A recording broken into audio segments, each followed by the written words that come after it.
बिस्मिल्लाहिर्रहमानिर्रहीम। आज तक के मुअज़्ज़ज़ नाज़रीन अस्सलामु अलैकुम। अब किस नंबर 13 मुलाहिज़ा फरमाएं। रात बिल्कुल स्याह और वीरान थी। ऊपर सितारे बिखरे हुए थे और नीचे चंद झाड़ियों में जुगनू दमक रहे थे, जैसे आसमान से गिरकर सितारे पत्तों में उलझ गए हैं। खामोशी में झींगरों के वायलिन बजाने की आवाज़ साफ सुनाई दे रही थी। कहते हैं झींगर की आवाज़ लंबी मूंछ को मूंछ पर रगड़ने से पैदा होती है और आदमी ने उसी को देखकर वायलिन ईजाद किया। अचानक पीछे से मोहसिन ने चिल्लाकर मुझे पुकारा। मैंने पलटकर देखने में देर नहीं लगाई, मगर हमलावर जो नहर के किनारे की झाड़ियों में छुपे बैठे थे एक जज्ब में इतने करीब आ गए थे कि मोहसिन ने वार्निंग देने में एक लम्हे की ताखीर होती तो वो मुझे बेखबरी में पीछे से आ लेते और मुझे मुकाबले की मोहलत ना मिलती। हिफ्ज़े मातकद्दुम के तौर पर मोहसिन का 10 कदम पीछे चलना हमारी जिंदगी का जामन बन गया था। मोहसिन की आवाज़ पर उन तीनों में से एक लट्टू की तरह घूमा और मोहसिन की तरफ लपका। दोनों ने मुझे यूं घेरा कि एक मेरे दाईं हाथ पर था तो दूसरा बाईं जानिब, और मेरे पीछे झाड़ी थी। अंधेरे में उनकी सूरतों के नकूश वादे ना थे। उनमें से एक ने उछलकर मेरी गर्दन दबोचनी चाहिए। मैंने उसको गोता मार के एक हाथ से ऊपर उछाला और लात नहर के किनारे पर गिराया। दूसरे ने लात घुमाई जो मेरे मुंह पर पड़ जाती तो मेरे जबड़े टूट जाते या दांत हिल जाते, मगर थोड़ा सा झुक जाने के बायस बूट की ठोकर मेरे शाने पर लगी। मुझे यूं लगा जैसे मेरे कंधे की हड्डी टूट गई हो, मगर मैंने दर्द की शिद्दत को बर्दाश्त करते हुए उस शख्स की टांग पकड़ ली। पंजा गिरफ्त में आते ही मैंने उसे पूरी कुव्वत से घुमाया और वो शार्ट पट के गोले की तरह अपने उस साथी से टकराया जो नहर के किनारे से उठकर मुझ पर पीछे से हमला करने आया था। वो दोनों एक साथ गिरे और उनके उठने तक मैंने एक नज़र मोहसिन को देखा। उसका हरीफ कुछ भारी पड़ रहा था और मोहसिन कमजोर नजर आने लगा था। मेरे दोनों हरीफ बिजली की तरह फिर उठे और उनमें से एक ने हाथ घुमाया तो मुझे अंधेरे में भी खंजर के आबदार फल की दबी दबी चमक नजर आई। मैंने उसके वार को कलाई पर रोका और अपनी लात निस दायरे में घुमाई जो उसके दूसरे साथी के पेट पर पड़ी। वो गिराकर पीछे गिरा और मैंने खंजर बदल समला आवर के शाने पर खड़ी हथेली का भरपूर वार कर दिया। वो दर्द से बिलबिलाया, खंजर उसके हाथ से छूट कर गिरा और मैंने पाँव की ठोकर मारी तो खंजर घड़ाप से पानी में डूब गया। वो दोनों उछलकर चंद कदम दूर जा खड़े हुए और मुझे नरगे में लेने के लिए मेरे गिर्द घूमने लगे। अब दूसरे बदमाश ने अपना खंजर निकाल लिया था। उसने जमीन पर थूक के मुझे गलीज गाली दी। तुम उस मुंशी से मिलने आए थे ना? वो हकारत तमीज तमस्कर से बोला। वो तो ज्ञान नमक हराम। और इस वक्त मैंने देखा कि उनके चेहरों पर स्याह जालीदार नकाब चिपके हुए थे और ये खत दे गया। दूसरे ने मेरी नजरों के सामने एक लिफाफा लहराया। हिम्मत है तो छीन लो, लिफाफे की फिक्र मत करो। मैंने उन पर नजर रखते हुए कहा, कहीं वो बातों में लगा कि मेरी तवज्जो ना हटाना चाहते हूँ। इसकी एक नहीं 2 नकलें कल डाक से मिल जाएंगी। मैं समझ गया था कि मुंशी से उनकी मुराद फुमांचो थी। कनगी से मैंने मोहसिन को देखा। उसने अपने मद्दे मुकाबिल को एक बार पीछे धकेल दिया था, मगर दूसरी बार उसने सर झुका के मोहसिन को बैल की तरह टक्कर मारी। मोहसिन एक झटके से पीछे हुआ और नहर में जा गिरा। उसी वक्त वो दोनों फिर एक साथ हमलावर हुए। खंजर लेकर छलांग लगाने वाला जरा आगे था। मैंने इन वक्त पर गोता मारा और वो मेरे सर पर से गुजरता हुआ झाड़ी में जा गिरा। दूसरे का मुक्का मेरे सर पर लगा और जरा सी देर के लिए मुझे दुनिया घूमती हुई नजर आई। फिर मैंने सर को झटका और उसके पेट पर लात दे मारी। वो अगर आगे दूर हुआ तो मैंने दोनों हाथ मिला के उसकी ठोड़ी पर नीचे से ऊपर की जानिब जरब लगाई। वो उछला और सर के बल नहर में गिर गया। झाड़ी में घुस जाने वाला अब मोहतात था और खंजर की नोक सामने किए आहिस्ता आहिस्ता मेरी तरफ बढ़ रहा था। मैं एक कदम पीछे हटता गया ताकि मोहसिन के करीब हो सकूं, जिसे उसका हरीफ नहर के पानी से निकलने का मौका नहीं दे रहा था। जैसे वो किनारे की तरफ आता था वो लात मार के मोहसिन को फिर पानी में गिरा देता था। शायद मोहसिन ने उसका पांव पकड़ने की कोशिश की थी कि उसका जूता उतर गया था, वरना जूतों समेत किक से मोहसिन का हुलिया बिगड़ जाता। खंजर वाले ने अचानक झुककर जमीन पर से कोई चीज उठाई। ये देखो, वो खबासे से बोला। क्या है ये? मेरा ख्याल था उसने जमीन पर से कोई पत्थर उठाया है और मैंने खुद को जरब से बचाने के लिए सर के सामने एक हाथ को ढाल बनाया था, मगर मेरी नजरों के सामने 2 हाथ थे। एक हाथ मेरे दुश्मन का था, दूसरा हाथ किसी का भी नहीं था, सिर्फ एक हाथ था। कलाई के पास से कटा हुआ। मैंने नजर जमा के देखा, शायद मुझे एक के 2 नजर आने लगे, मगर ये निगाह का धोखा नहीं था। मेरे मद्दे मुकाबिल एक हाथ में खंजर था और दूसरे हाथ में उसने उंगली की पोर से एक सालम इंसानी हाथ थाम रखा था। वो हाथ जो किसी बाजू से मुंसलिक रहा होगा और वो बाजू किसी जिस्म का हिस्सा होगा और वो जिस्म किसी मेरे जैसे इंसान का होगा, मगर अब मेरी नजर के सामने वो एक हाथ था जो नक्शे फरियादी था, इंसाफ का तालिब था, जुल्मों बर्बरियत पर नुहे कना था। किसका हाथ है ये? पहचानो? वो बोला। ये गद्दार नमक हराम का हाथ है। इस हाथ से उसने खत लिखा था, तुम्हें रुका पहुंचाया था। वो हाथ फजा में बुलंद हुआ, आसमान की तरफ उठा, फरियाद करता हुआ एहतजाज के अंदाज में मदद गिर के फिर नीचे आया और पानी में यूं गिरा कि आवाज पर मुझे कहके का गुमा हुआ। देखो, मुझे जो दीदा इबरत निगाह हो, मैं सिर्फ एक हाथ हूँ। 70 साल तक मैंने मुंशी गिरी की कलम से यही बहाने लिखता रहा।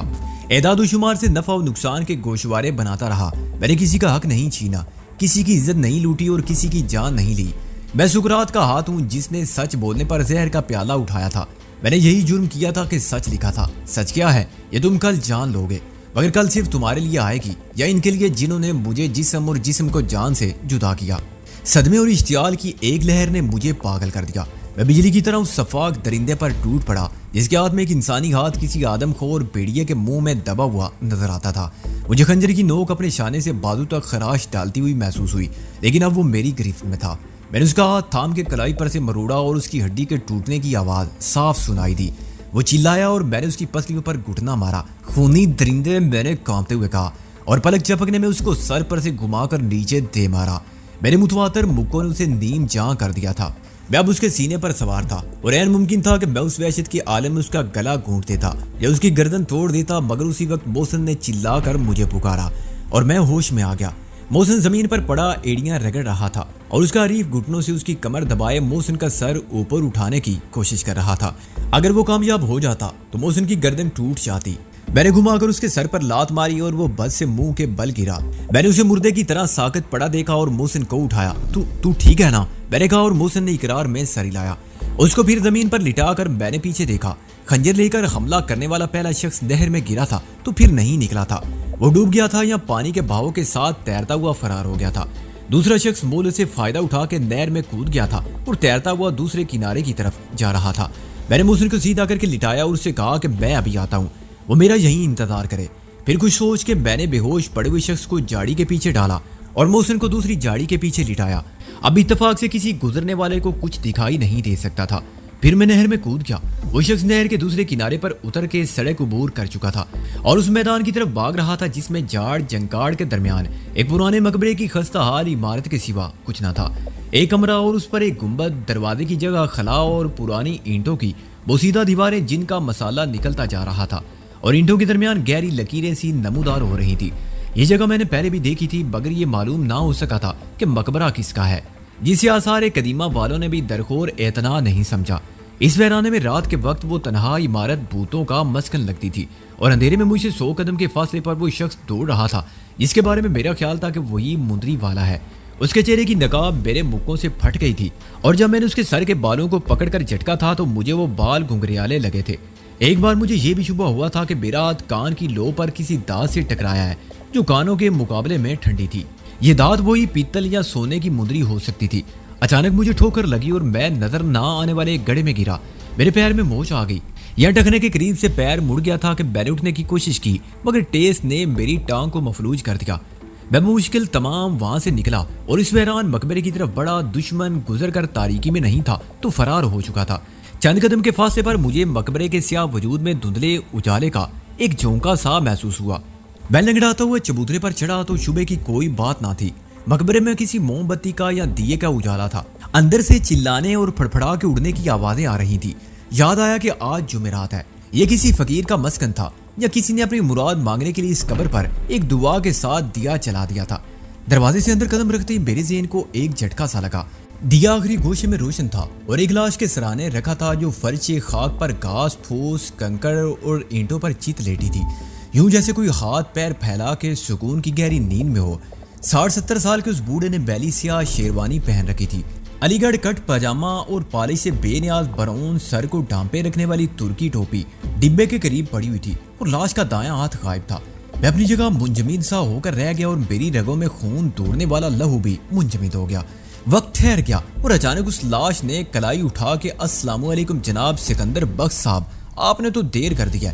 यानी ये खूब है कि कमरा नंबर 203 की बजाय 132 समझते रहे। भाई खूब समझे, माशाल्लाह। ये 2 ही का केस था। खूब रही ये मुलाकात भाई। अजी आप क्या सोच रहे हैं? पहचान नहीं पाए मुझे? शाह खाकसार को फुमांचू कहते हैं, मुंशी भी कहते थे लोग, लेकिन था पूरा कार्टून। हा हा, क्या ख्याल है आपका किबला? मैं पलटकर भागा। चमगादड़ें चीख चीख कर मुझ पर हंसने लगी। मैंने इधर उधर निगाह डाली कि कहीं वो फिर बेखबरी में मुझ पर हमला ना कर दे, मगर वो तो रात के अंधेरे में तहलील हो चुका था। मैंने लंगड़ाते हुए नहर तक का फासला तय किया और एक बार फिर चंद गज का फासला तय करता हुआ दूसरे किनारे पर पहुंच गया जहां मोहसिन आंखें खोले लेटा था। मुझे देखकर वो उठ बैठा। मैं धड़ाम से उसके पास गिर गया। सिकंदर, उसने मुझे झुंझोड़ा। सिकंदर क्या बात है, तू जख्मी है? उसने मेरे बाजू हाथ पर लग जाने वाले खून को देखा। मैंने नफी में सर हिलाया और लंबी लंबी सांसें लेता रहा। आहिस्ता आहिस्ता मेरे होशो आवाज बहाल होने लगे। मैंने अपने वजूद को घसीट कर नहर के करीब किया और सब्जे पर फैला दिए। मोहसिन, मैंने कहा, मुझे उन्होंने फुमांचू को भी मार दिया। मोहसिन की अलग से दहशत अमेज सरगोशी निकली। कब, कहाँ? मैंने उसे कम से कम अल्फाज में ताकुब की रुदात सुना दी। मेरा ख्याल है मोहसिन ये वही मुंदरी वाला टैक्सी ड्राइवर था। मोहसिन खामोश बैठा रहा। मेरे और उसके ख्यालात वसवसे और अंदेशे एक थे, जिनकी बातगश्त हमारे कान खर सम से सुन रहे थे। उस खत का क्या हुआ? सिकंदर जो फुमांचू हमें देना चाहता था, उसने बिलाखिर कह दिया वो ले गया। मैंने कहा, उसने मुझे खत दिखाया था और फुमांचू उस गरीब मुंशी का हाथ सिर्फ हाथ, अगर वो मेरे हाथ आ जाता तो मैं उसे कत्ल कर देता। 10 मिनट बाद हमने मजमूई सूरत-ए-हाल का जायजा लिया। 3 दुश्मनों में से एक नहर में डूब गया था या तैर कर निकल गया था, दूसरा मुगलपुरे की जानिब फरार हुआ था और तीसरा अभी तक किनारे पर बेहोश पड़ा था। मेरे जाने पर गहरी खराश आई थी, जिससे अब भी लहू रिस रहा था और मेरे कपड़ों को तर कर रहा था। मोहसिन को भी चोटें आई थी और उसका एक बाजू बेकार हो रहा था, बिल्कुल उसी तरह जैसे मेरा एक पाँव बेकार हो गया था। हमारे कपड़े भीगे हुए थे और इस हालत में हम सड़क तक चल कर जाते तो यकीनन पकड़े जाते। कोई गश्त करने वाला सिपाही या चौकीदार हमारी हालत देखकर हमें सीधा थाने ले जाता। हमारा किसी रिक्शा में बैठ के एम्बेसडर होटल जाना भी नामुमकिन था। रिक्शा भी हमें अल्लामा इकबाल रोड पर पुल तक पहुंचे बगैर नहीं मिल सकता था। अचानक मुझे याद आया कि मेरे पास राबिया का कार्ड है, उसे फोन करना चाहिए। लेकिन ये मुमकिन होता तो कोई मसला ना था, मगर इस वक्त कुर्बो जवार में फोन कहीं ना था। मैं कुछ देर सोचता रहा, फिर मैंने महकमा नहर के दफ्तरों को देखा, जिनके दरवाजे बंद पड़े थे और बरामदों में बल्ब जल रहे थे। मोहसिन, मैंने कहा, इन दफ्तरों का कोई चौकीदार जरूर होगा और उसके पास कमरों की चाबी होगी। किसी अफसर के कमरे में टेलीफोन भी होगा। मैं चल नहीं सकता तो हिम्मत कर और किसी चौकीदार को देख, वो किसी बरामदे में पड़ा सो रहा होगा। उसे 50 रुपए या 100 रुपए दे और किसी अफसर का कमरा खुलवा। मेरे ब्रीफ केस में राबिया का कार्ड है, उसे फोन कर दे। आधे घंटे तक घंटी बजने देना, कोई तो उठेगा। अगर राबिया खुद आए तो उसको बता देना कि हम कहाँ हैं, वरना उसे बुलवा लेना। कहना जिंदगी और मौत का मसला है, वो कार लेकर आ जाए और हमें ले जाए। इसके सिवा हमारे यहाँ से निकलने की कोई सूरत नहीं है। मोहसिन ने ब्रीफ केस खोला, लेकिन अंधेरे में एक कार्ड को तलाश करना मुश्किल था। मैंने उससे कहा कि वो ब्रीफ केस साथ ले जाए और बरामदे की रोशनी में इत्मीनान से कार्ड तलाश कर ले। उसने सारी लाया और ब्रीफ केस बंद करके चल पड़ा। मैं उसे 100 गज दूर नहर के दफ्तर की जानिब बढ़ते देखता रहा और सोचता रहा कि जब राबिया आएगी तो हम उसे क्या बताएंगे, अपनी इस हालत का क्या सबब बयान करेंगे। क्या उसे तमाम वाकयात से बाखबर रखना दानिशमंदी होगी? कहते हैं डॉक्टर और वकील से बात छुपाई जाए तो केस बिगड़ जाता है।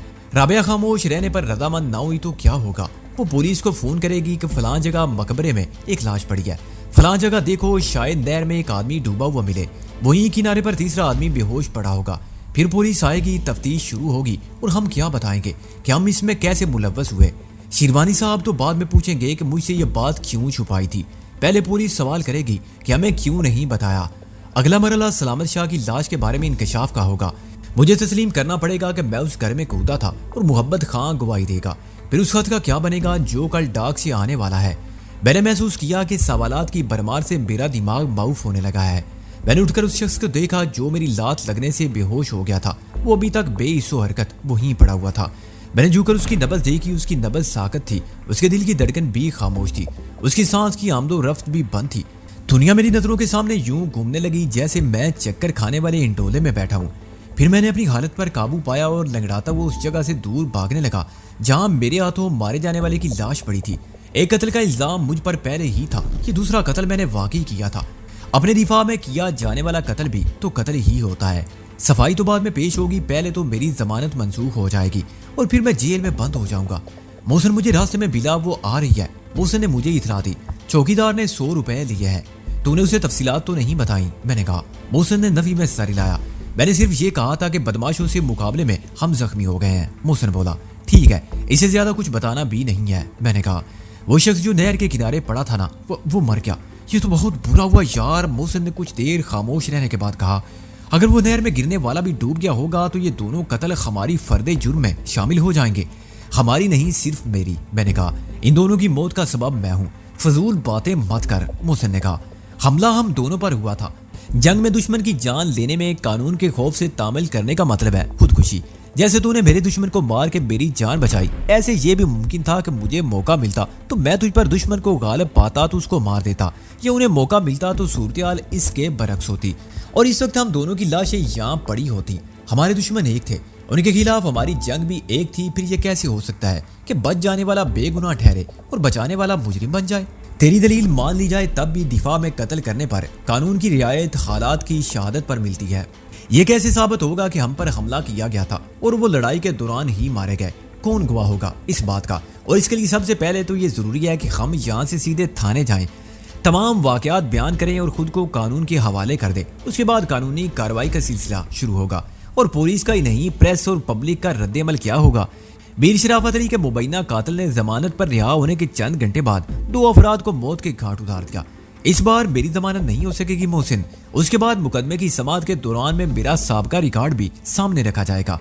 मेरी वजह से लंदन में एक औरत कत्ल हुई और मैं गवाह की मोतबर शहादत पर बच गया। मुझ पर हॉस्टल के कमरे में बम रखने का इल्जाम नाकाफी सबूत की बिना पर साबित ना हो सका। मुझे लंदन से डिपोर्ट किया गया और लाहौर पहुंचते ही मैंने मीर शराफत अली के घर में घुसकर मारपीट के बाद उसे कत्ल कर दिया। इंसाफ करने वाले मुझे तेरी नजर से नहीं देखेंगे। लोग कहते हैं जहां से धुआं उठता है वहां आग तो होती ही है। आखिर मेरे साथ पैर दर पे ये वाकयात क्यों पेश आए? क्या इनसे मेरी मासूमियत की दलील मिलती है? शरीफ आदमी तो बिला वजह ऐसे मामलात में मुलव्वस नहीं होते। फिर अब क्या करें? मोहसिन ने कहा। राबिया को कुछ ना बताना भी मुश्किल है और बताना भी। मेरे ज़हन में निजात की एक तरकीब है। मैंने कहा हम इस दूसरे शख्स को भी नहर में डाल दें, इससे क्या होगा? मोहसिन ने कहा लाश तो पुलिस को कल एक साथ मिल जाएगी। यह भी साबित हो जाएगा कि कत्ल एक ही वक्त में हुए। हम अगर किसी ने कत्ल होते तो नहीं देखा। मैंने कहा किसी ने हमें लड़ते हुए तो क्या आज से पहले भी इनके साथ तक नहीं देखा। अगर उनके जिस्म पर हमारे फिंगरप्रिंट वगैरह होंगे तो पानी में मिट जाएंगे। दूसरी बात यह कि किसी खंजर पर हमारे फिंगरप्रिंट नहीं है। एक खंजर नहर के किनारे पड़ा मिलेगा तो उस पर उन्हीं में से एक के फिंगरप्रिंट होंगे। दूसरी बात यह कि उनमें से खंजर के या गोली के जख्म से हलाक कोई नहीं हुआ। एक मारपीट के दौरान में नहर में जा गिरा और दूसरा गालबन सर की अंदरूनी चोट के सबब अगली दुनिया में पहुंच गया। पोस्टमार्टम में यही बात सामने आएगी कि दोनों के जिस्म पर मारपीट के निशानात पाए गए। गालबन उनका आपस में किसी बात पर झगड़ा हुआ जिसमें एक ने खंजर भी निकाला मगर उसके हरीफ ने वार कामयाब ना होने दिया और कलाई की हड्डी तोड़ दी। फिर उनमें से एक पानी में जा गिरा और शायद दूसरा सर की चोट से बेहोश हुआ और क्योंकि वो किनारे पर था इसलिए बरा तो नहर में गिर गया।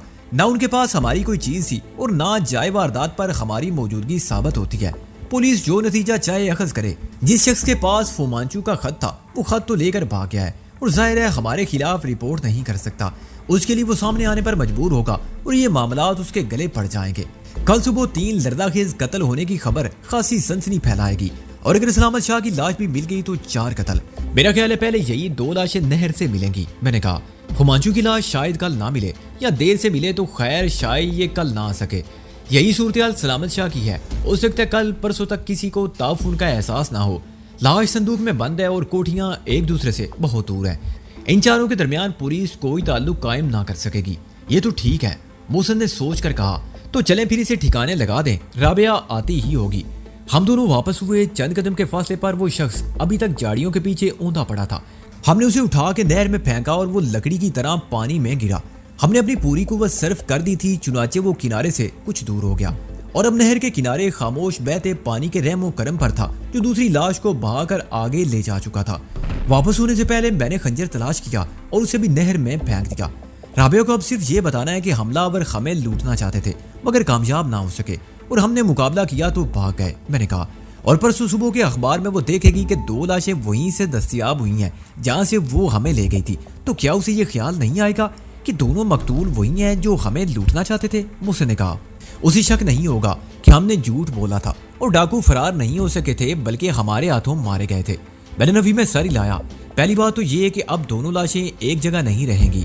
आधे पौने घंटे के फर्क से आगे पीछे बहती जा रही हैं। सुबह को उजाला फैलने तक लाशें इस आबाद इलाके से गुजर के छावनी की तरफ जाने वाली नहर में 1-2 मील जरूर जा चुकी होंगी और दरियाफ्त होने तक न जाने कहाँ होंगी। यहाँ शख्स इतना फर्ज शनास और कानून परस्त शहरी नहीं है कि लाशों को देखते ही सीधा पुलिस स्टेशन जाके रिपोर्ट कर दे। ज्यादातर लोग दहशत ज़दा होकर भाग लेंगे और ख्वाह मुख्वाह पुलिस के चक्कर में पड़ने से गुरेज करेंगे। बिलाखिर लाशें माल रोड के पुल के जंगले में अड़ जाएंगी और वहां मजमा इकट्ठा होगा तो कोई पुलिस को भी बुला लेगा। पुलिस से ये तवक्को मत रख के वो नहर के साथ साथ कई मील वापस आके 1-1 इंच का इलाका इस उम्मीद पर छान मारेंगे कि कहीं जिद्दोजहद का सुराग मिले, लहू के दाग या शिकस्ता झाड़ियां और रोंदी हुई जमीन दिखाई दे तो वो असल जाए वारदात का तयन कर ले। नहर मीलों लंबी है और सैकड़ों मील का इलाका नहीं देखा जा सकता। मेरा ख्याल इससे आगे जाना ठीक नहीं, मोहसिन ने रुकते हुए कहा। नहर का पुल मुश्किल से अब 200 गज दूर रह गया था। राबिया इधर आएगी तो कार की हेडलाइट्स में हमें देख लेगी। मुझे तो फुमांचू की मौत का अफसोस है, मैंने रुकते हुए कहा। आखिर वो दुश्मनों के हत्थे कैसे चढ़ गया? उन्होंने यकीनन अदालत से हमारा ताकुब किया होगा, मोहसिन बोला, ये देखने के लिए कि जमानत पर रिहाई के बाद हम किधर जाते हैं। हम राबिया की कार में थे, शायद फुमांचू टैक्सी में हमारे पीछे था और वो फुमांचू के पीछे थे। उन्होंने देख लिया होगा कि फुमांचू हमें कोई पैगाम दे चुका है और वो उसे पकड़ कर ले गए होंगे। अगर वो कामयाब हो जाते तो हमारी लाशें भी वहीं पर मिलती।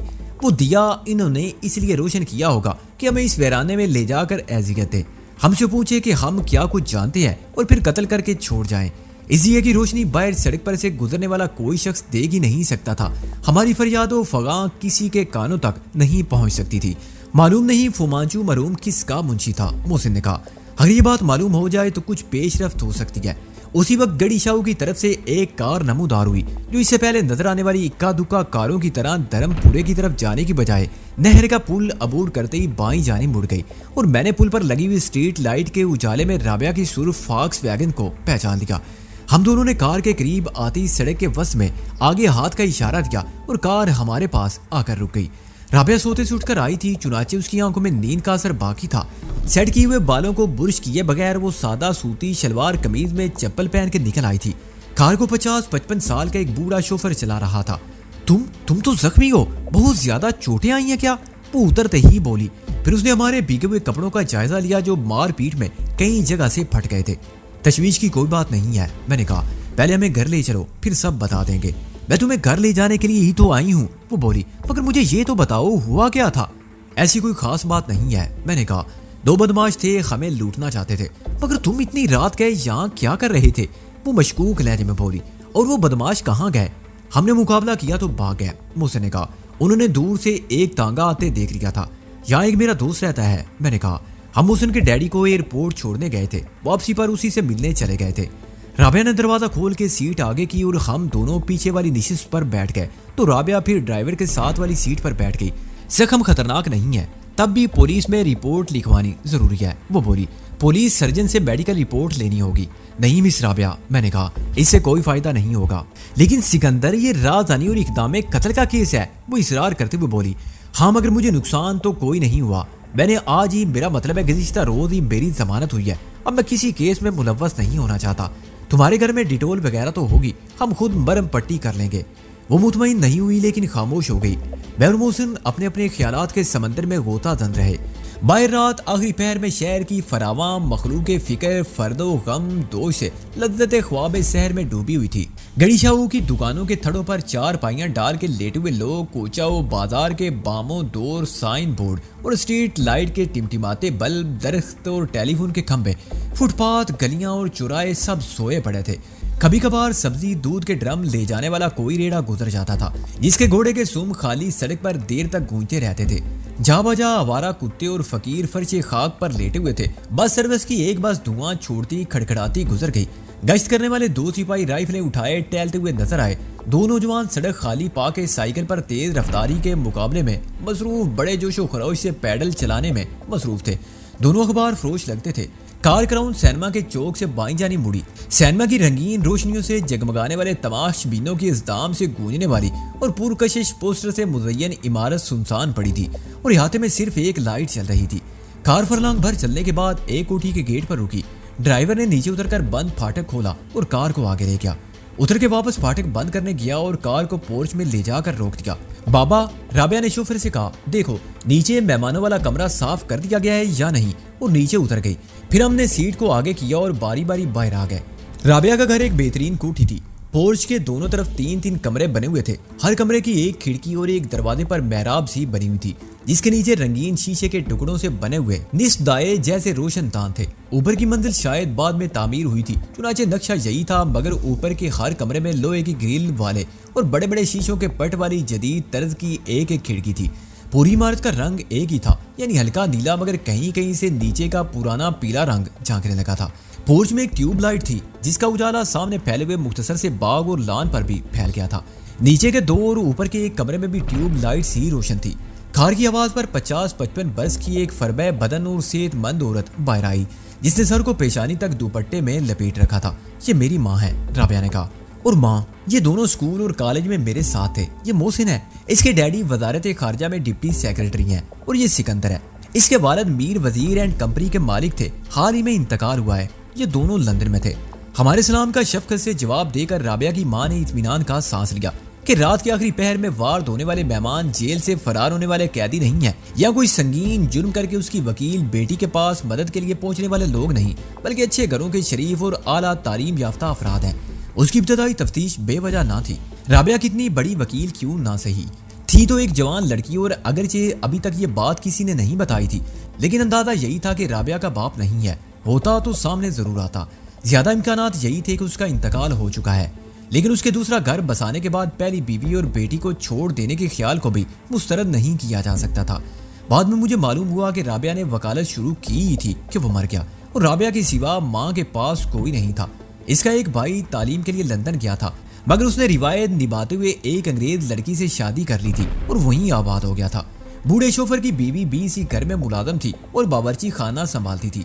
घर की सफाई दोनों मिलकर करते। अक्सर राबिया या उसकी माँ भी उनका हाथ बटा देते थे। दोनों मियाँ बीवी 20 बरस से इसी घर का नमक खा रहे थे, चुनाचे बेहद काबिले एतमाद थे, और उनकी हैसियत भी नौकरों की नहीं घर के अफराद जैसी थी। राबिया रवानगी से पहले कह गई थी कि मेहमानों वाला कमरा खोलकर साफ कर दिया जाए। राबिया की माँ खुद हमें कमरे में पहुंचाने गई और हमसे कहा कि पहले हम गुस्ल वगैरह कर लें और कपड़े बदल लें। राबिया डॉक्टर को फोन करने गई है। हमने वाजिबी सा एहतजाज किया कि उसकी कोई जरूरत नहीं थी, मगर उसने कहा कि मामूली जख्मों को भी नजरअंदाज नहीं करना चाहिए। उसे हमसे ये नहीं पूछा कि आखिर ये जख्म कैसे आए। जब वो दरवाजा बंद करके चली गई तो मैंने मोहसिन से कहा, यार कपड़ों का मसला तो होगा, मेरे ब्रीफ केस में सिर्फ 2 जोड़े हैं, एक पतलून कमीज एक शलवार कमीज। फिर मसला कैसा? मोहसिन ने कहा, शलवार कमीज मुझे दे दे, तेरे मेरे साइज में फर्क तो नहीं है। वो तो ठीक है, मैंने ब्रीफ केस खोल के कहा। उसके बाद क्या होगा? मेरा तमाम सामान तो सलामत शाह के क्वार्टर में पड़ा था, मालूम नहीं अब है या नहीं। खैर जा, पहले तू नहा ले। मैंने उसे शलवार कमीज थमा के गुस्ल खाने की तरफ इशारा किया और ब्रीफ केस में से अपना शेविंग का सामान भी निकाला। पहले तू जाके अपने इस जख्म को धो, मोहसिन ने कहा। देर की तो खराब हो जाएगा, शायद अंदर डिटोल होगी, वरना साबुन से साफ कर लेना, अभी डॉक्टर आ ही रहा होगा। मेरा ख्याल है राबिया ने सोच समझ के किसी काबिल एतबार आदमी ही को बुलाया होगा। गुस्ल खाने में ठंडे और गर्म पानी के नल अलग अलग थे। मैंने कपड़ों को जिस्म से अलग किया तो कमीज की आस्तीन बाजू पर खून के खुश्क हो जाने से चिपक गई थी। मैंने उसे गर्म पानी डाल के अलग किया और आहिस्ता आहिस्ता मल के खून के सारे दाग धो डाले। मेरा जख्मी हाथ दर्द के बायस पूरी तरह हरकत नहीं कर सकता था, चुनाचे मुझे गुस्ल के दौरान एक ही हाथ पर इन्हिसार करना पड़ा। बाथरूम में डेटोल मौजूद थी। इस जरासीम कश मैलूल से जख्म को धोते हुए मैंने जख्म की कैफियत देखी। खंजर की नोक ने शाने के गोश्त को तकरीबन 8 इंच तक बड़ी सफाई से काट दिया था और उसे अंदाजा होता था कि खंजर की धार शेविंग ब्लेड की तरह तेज थी। जख्म की गहराई आधे इंच के करीब थी। गोश्त के दोनों जुदा होने वाले हिस्से इंजमादे खून के बाद आपस में मिल गए थे। धोने से जख्म का मुंह फिर खुल गया और खून रिसने लगा। मैंने उतारी हुई कमीज में से कपड़े की एक पट्टी फाड़ के वॉश बेसिन में धोई और डिटोल के पानी में भगो के हाथ पर मजबूती से बांध ली। थोड़ा सा खून पट्टी के बाहर तक पहुंचा, मगर उसके बाद लहू के दाग का फैलाव रुक गया। मैंने आईने में अपनी सूरत मुलाहिजा की तो मुझे बेइख्तियार हंसी आई। अब तक मुझे अंदाजा ना था कि गुज़िश्ता 3 दिन में मेरा चेहरा कितना बदल गया है। मेरी शेव बढ़ने से बाकायदा दाढ़ी की बुनियाद पड़ चुकी थी। मेरी आंखों के गिरद स्याह हल्के नमूदार हो गए थे और मेरे जाड़ जिंकाड़ बालों में गर्द के अलावा खस व खाशाक नजर आते थे। वाह मियाँ सिकंदर बख्त, देखो कि वक्त की रफ्तार गर्दश ने तुम्हें क्या से क्या बना दिया और कहाँ पहुंचा दिया। इबरत पकड़ोगे तुम जो दुनिया को तमाशा गा और खुद को तमाशाई समझते थे, आज खुद तमाशा हो और सोचो कि आने वाले दिन के लिए तकदीर का नोश्ता सरखुरुई है कि रूस से आई है। शेव और गुस्ल के दौरान में मुझे फोमांचू यानी मुंशी की लाश का ख्याल भी आया, जो एक मुजरिम खास से बैरूम बेग गोरो कफन पड़ी थी। उसका जुर्म सिर्फ ये था कि वो सच पर पड़ा हुआ पर्दा उठाता चला गया था।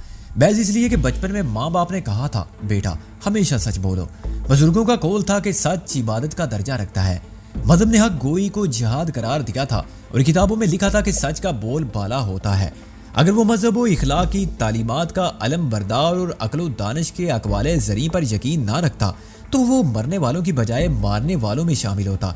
उसकी शेरवानी बोसीदा और उसकी कमीज फटी हुई ना होती और वो इस वक्त बेहतरीन सूट पहने कार में घूम रहा होता। वो अपने आलीशान घर की आरास्ता ख्वाबगाह में सोया पड़ा होता, मगर उसने सच बोला ये जानते हुए भी कि मैं उसे सच का कोई इनाम ना दे सकूंगा, कोई ऐसी चीज या जागीर अता नहीं करूंगा और ये कारनामा उसकी लूहे मिजार पर सुनहरे हरूफ से नहीं लिखा जाएगा। उसे मेरा कोई जज्बाती रिश्ता नहीं था और उसे मेरे या मेरे आबाओ अजदाद के किसी एहसान का कर्ज नहीं चुकाना था, मगर उसने सच बोला और अब मेरे लिए उसे आम आदमी की तरह इज्जत व एहतराम के साथ आगोश लहद के सपुर्द करना भी मुमकिन नहीं। जब उस हकपरस्त की लाश सड़ने लगेगी और उस पर चील कव्वे मंडलाने लगेंगे तो पुलिस अपने साथ भंगी ले आएगी जो उस कूड़े को समेट कर गाड़ी में डाल देंगे और पोस्टमार्टम की कानूनी या कागजी कार्रवाई के बाद लावारिस लाश मेडिकल के लोगों के हवाले कर दी जाएगी जो मुस्तकबिल के इंसान की सेहत और दराजी उम्र के लिए जिद्दोजहद और तहकीक में मसरूफ है। अगर लवाहिकीन लाश ले गए तो बामर मजबूरी तदफीन में शरीक होने वाले इबरत पकड़ेंगे और मुंह भर कर कहेंगे कि भाई आदमी को इसके गुनाहों की सजा जरूर मिलती है, खुदा माफ करे, मगर मरने वाले को देखकर मौत आई तो कहां और किस साल में। हम फानी इंसान जो बसीरत नहीं रखते देखिए बदी के फतवे कितने एतमाद से देते हैं। खैर मुझे ख्याल उस बूट पॉलिश करने वाले लड़के का भी आया और मैंने खुदा से दुआ मांगी कि एक अंधी माँ और एक छोटे भाई की परवरिश करने वाला वो छोटा सा खूबसूरत सा बच्चा जिंदा रहे। मुझे ये उम्मीद जरूर थी कि महज एक रुक्का पहुंचाने पर मेरे दुश्मन उसकी जान नहीं लेंगे, जिसे ये भी इल्म ना था कि रुक्का किसे दिया जा रहा है और लेने वाला कौन है, उसे कौन भेज रहा है और कौन देख रहा है। जब मैंने लिबास बदलने के बाद फिर आईना देखा तो अपने आप को पहचान कर खुश हुआ। पुराना सिकंदर बख्श जो गर्दो गुबार और जाड़ जिंकाड़ के साफ हो जाने के बाद गुसल खाने से बरामद हुआ, कमरे में मौजूद कम से कम 2 अफराद यानी राबिया और मोहसिन के लिए भी बाइस हैरत व मुसरत बना। राबिया मुस्कुराई और मोहसिन ने हंस कर कहा, कबीर दास तो फिर शरीफ आदमी नजर आने लगा है। नजर आने लगा हूँ? क्या मतलब? मैंने खुश दिली से एहतजाज किया, क्या मैं हूँ नहीं? कमरे में मौजूद तीसरे शख्स की संजीदगी में कोई फर्क नहीं पड़ा, जो अपनी मतानत से ही नहीं अंदाज और साजो सामान से भी डॉक्टर लगता था। वो मोहसिन का मुआयना कर चुका था और उसका तजवीज करदा नुस्खा मेज पर रखा हुआ था। अब उसने मुझे लिटा के ज्यादा तफसील से देखा क्योंकि मैं वाकई जख्मी था। इस बाजू पर लिपटी हुई पट्टी की फर्स्ट एड पर नापसंदीदगी का इजहार किया और फिर नए सिरे से जख्म की सफाई के बाद कोई पाउडर गालबन न्यूमाइसिन छिड़क के बाज़ाब्ता एक किस्म की साफ सुथरी पट्टी बांधी, एक इंजेक्शन घोंपा और अपने बैग में से एक शीशी निकाल के नुस्खे पर रख दी। शीशी में कैप्सूल थे जो मेरे अंदाजे के मुताबिक एंटीबायोटिक थे और जख्म के जहरीले असरात को जिस्म में फैलने से रोकने के लिए थे। फिर उसने एक चांदी की तरह चमकता हुआ एक उंगली जितना लंबा एल्युमिनियम स्ट्रिप निकाला जिसके शफाफ प्लास्टिक कवर में 10 गोलियां मुकीद थी। ये मैं सुकून आवर डाइजी पाम 5 मिलीग्राम की गोलियां थी। मेरा और मोहसिन का नुस्खा एक ही था। चलते चलते उसने आतन कहा कि तशवीश की कोई बात नहीं और चंद दिन की बाकायदा ड्रेसिंग से जख्म ठीक हो जाएगा, बशर्ते कि इसी दौरान में कुव्वत बाजू का गैर जरूरी मुजाहिरा न किया गया। वह इंतहाई कम गो, खलीक और सूरत से काबिल एतमाद नजर आने वाला बूढ़ा आदमी था। राबिया ने मुझे बाद में बताया कि इस डॉक्टर उसके वालिद का दोस्त था जिसे वो बचपन से डॉक्टर अंकल कहती आई थी। चुनाचे राबिया का फोन मिलते ही वो आ पहुंचा था और राबिया के इस बयान से मुतमईन हो गया था कि हम उसके दोस्त हैं जो राह चलते एक मजलूम की हिमायत के लिए लड़ाई में कूद पड़े थे और अब खुद भी मजलूम थे। ताहम गनीमत है कि मकतूल नहीं थे। मोहसिन बाथरूम से निकला तो राबिया ने बोर्ड पर लगी हुई एक घंटी का बटन दबाया। घंटी शायद बावर्ची खाने में बजी जहां उसकी हिदायत के मुताबिक काफी पहले ही तैयार थी। चंद मिनट के बाद शूफर की जोजा मासी ट्रे उठाए नमोदार हुई और दरमियान की मेज पर रख कर रुखसत हो गई। जाते जाते उसने फिर हमें मशकूक नजरों से देखा और ज़ेर वजीफा पढ़ने के अंदाज में कोई बात की जो हमें समझ ना आई। काफी वक्त की अहम तरीन जरूरत थी जिसे मैंने स्प्रीन निगलने के लिए भी इस्तेमाल किया। मैंने राबिया से मादरत की कि हम ऐसे गलत वक्त पर उसके लिए बायसे ज़हमत बने और उसकी मदद और मेहमान नवाजी पर शुक्र गुजारी का इजहार करने के बाद मैंने तजवीज़ किया कि सुबह तो होने वाली है मगर 1-2 घंटे आराम कर लेना चाहिए, हम सब के लिए बेहतर होगा। राबिया ने अपनी आसाबी मरीज माँ को पहले ही सुला दिया था। वो नाश्ते की मेज पर दोबारा मुलाकात का वादा करके रुखसत हुई और जाते हुए दरवाजा बंद कर गई। मैंने इत्मीनान का गहरा सांस लिया और बड़े खुशू व खुजू के साथ खुदा का शुक्र बजा लाया जिसने हमें ताफुज व आफियत के साथ इस घर की छत के नीचे पहुंचाया और आसमान पर नहीं उठाया। मिस्टर मोहसिन रजा, मैंने बेड पर नीम दराज होकर सिगरेट सुलगाया और तकिए को सर के नीचे 1 फुट ऊंची बेड साइड पर रख लिया। कितनी खुशी की बात है कि इस वक्त तुम्हारी लाश नहर में बहती हुई नहीं जा रही है। जी। मोहसिन तो दूसरी तरफ की बेड साइड पर दूसरा तकिया रखकर मेरी तकलीद की। अब हम आमने सामने एक दूसरे के मुतवादी नीम दराज थे।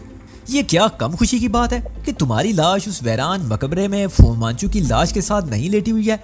अब हम फौरी तवज्जो तलब मसाइल पर मुज़ाकरात का आगाज करते हैं। मैंने कहा, पहली बात तो ये कि अब तक हमने 100% झूठ बोला है और हर झूठ बोलने वाले की तरह इस गलतफहमी का शिकार है कि ये सब सच लगता है। राबिया इतनी नादान नहीं है, हमें इस झूठ में 50% तखफीफ करनी होगी। क्या मतलब? मोहसिन ने कहा, यानी अब नए बयान में तस्लीम करना होगा या ये कि हमला हम में से एक पर हुआ था? झूठ में 50% तखफीफ का मतलब बात में 50% सदाकत का इजाफा हरगिज नहीं है। मैंने कहा। बहुत गौर व खोज के बाद मैंने तय किया है कि सुबह पहले तो राबिया के सामने ढिठाई से तस्लीम किया जाए कि उस वक्त हम होश में नहीं थे और मसरत के गलत तकाजे के पीछे नजर हमने झूठ बोला था। उसका एक नफसियाती फायदा ये होगा कि बाद में हम जो कुछ बाकायमी होशो हवास कहेंगे राबिया के लिए वाकई सच बन जाएगा। अब असल कहानी यूं होगी कि हमने सलामत शाह से कहा था कि वो जेवरात फरोख्त करके रकम हमें पहुंचा दे। फिर हम फुमांचू का उलिया बयान करके कह सकते हैं कि जब हम दोपहर का खाना खाने जा रहे थे तो बैडन रोड पर उसने हमें पिकअप किया था। हम वहां पहुंचे तो बजाय सलामत शाह के 3 अफराद हमारे मुंतजिर थे और जाहिर वो हमारे कत्ल पर मामूर किए गए थे। एक जबरदस्त मार्के में हमारी मुश्तरका कमान ने वो दादे शुजात दी कि दुश्मन फरार होने पर मजबूर हो गए। दुश्मनों में से एक शख्स को हमने पहचाना। वो घुंघरियाले बालों, कुरुंजी आंखों और दाएं कान में पीतल या सोने की मुंदरी पहने वाला टैक्सी ड्राइवर था। जबरदस्त, मोहसिन ने कहा, जो मेरी बात बहुत गौर से सुन रहा था। ये कसीरुल मकासद बयान वाकई खूब रहेगा।